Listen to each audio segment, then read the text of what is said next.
বহিরাগত আপনারা আশ্রয় দিচ্ছেন চোরের মায়ের গরম করা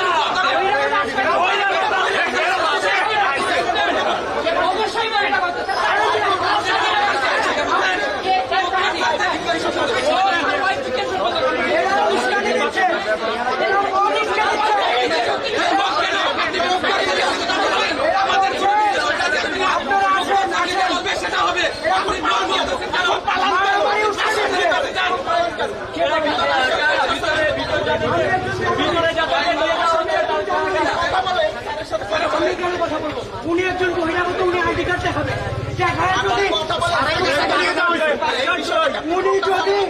উনি যদি লিগাল আইডি কার্ড দেখাইতে পারে, যদি উনি দেখাইতে পারে ঢাকা ইউনিভার্সিটি স্টুডেন্ট, আমি শেষ করি, আমি ঢাকা ইউনিভার্সিটির একজন স্টুডেন্ট, আমি দেখতে পারি একজন প্রকার ঢাকা ইউনিভার্সিটি বন্ধ করতে পারে, একজন প্রকার পারে না। উনি বহিরাগত, আমরা